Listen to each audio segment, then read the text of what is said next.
Hello, happy 4th of July. This is Christy with the Moonstone Mystic. I don't have any lengthy videos for you guys today. I felt compelled to do a video about deck attachments, deck attractions, deck connections, and basically what happens when these sorts of things take place.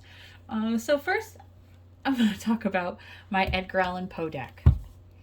So I bought this deck last year and I was instantly like, oh my gosh, like tarot card readings with an Edgar Allan Poe deck. I opened my Etsy shop in October, had the correct spooky vibe. I was all for it. I did not expect to like the deck the way that I do for a few reasons.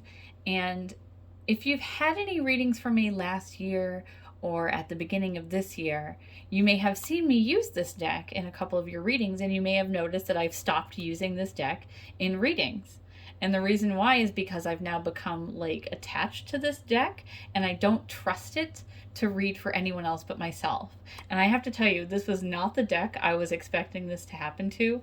Yeah, I love Edgar Allan Poe. Yeah, it's really cool. But it wasn't the one that I thought I was going to make a connection with. But the one thing I love about this deck, and I may even buy a new deck so that I can read with that one and keep this one to myself, is the themes are really strong. So you have the Telltale Heart right here. We have the Raven making an appearance.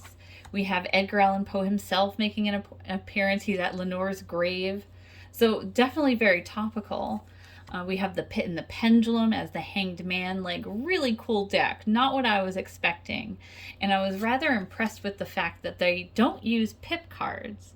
And if you're unfamiliar with that term, a pip card would be, for example, a Six of Wands would just be a card that shows 6 wands, and that's it. The Five of Pentacles has its own story, its own illustration. There's no like pip or like filler cards. The whole thing is a work of art. Even so, I did not expect to get attached to a novelty deck because, let's face it, this is a novelty deck. But what happened is I had used it and I was doing a reading for myself, and the same card kept popping up. It just kept popping up. And I was like, okay, I'm supposed to pay attention to this card. And it was the Two of Swords. I remember it was the Two of Swords. And the very next day, I grabbed this deck to do a reading in my Etsy shop. And it was the same cards that were popping up for me the day before were popping up for someone else's order. And I was like, this is dangerous. And I feel like this is too coincidental. I don't think these messages are for my customer. I think these are the same messages I'm supposed to be getting.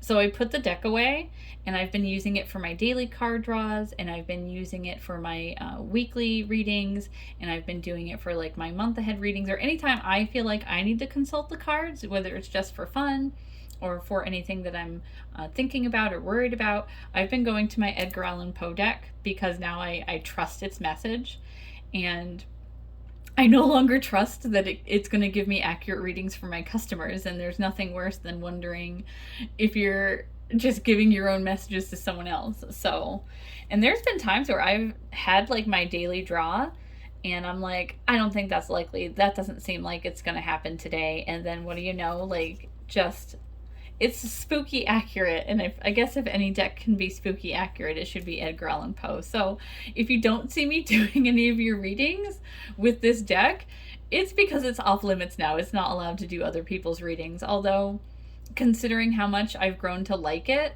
I may just buy another one. So in its place, I bought the Morgan Greer Tarot, and someone, me, wasn't paying attention to how big the cards actually are when I purchased it, so it's like a pocket size.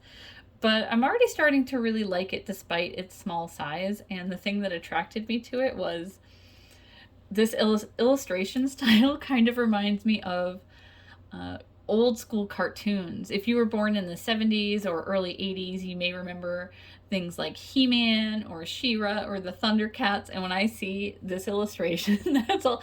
Look at that mustache. That is like a 70s stash if I ever saw one. I could see Skeletor leaping out from the background here.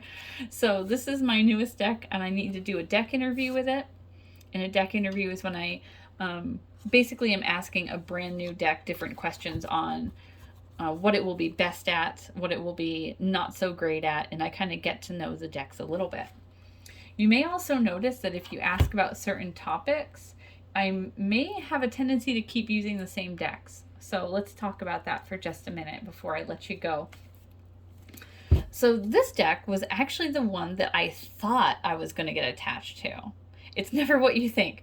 I thought I was going to get attached to this one because it's the traditional Rider-Waite-Smith style, but it's more like vintage, old schooly. It's got that sepia tone burnt edge look to it, and honestly I thought it went really well with the aesthetic of my log home wall and my wooden stuff. I thought it would look just like so perfect, and it does. It's just that this wasn't the one that I ended up connecting with. So this one I found is really good for career readings. So you may find that sometimes if you have a career reading, I might be using this deck more often, or there's one that I use more often for love readings. And then there's the Anima Mundi deck, and this one I use, oh, Two of Swords, oh, it's haunting me. This one I use for a lot of kind of open-ended, what do you need to hear readings, monthly readings, 6-month, 3-month readings. So if you start to see themes with certain decks always being used, it's probably not that I'm using that deck just for you, I'm using that deck for that particular subject because it happens to go really well with that subject. So just something to think about, something to talk about. People can make certain attachments to certain decks, and it's never the way you plan it. It's never the way you think it's going to go. I didn't think I was going to become so strongly bonded to a novelty deck. So that's it for today. I hope you're all enjoying your 4th of July. Be safe. Take care.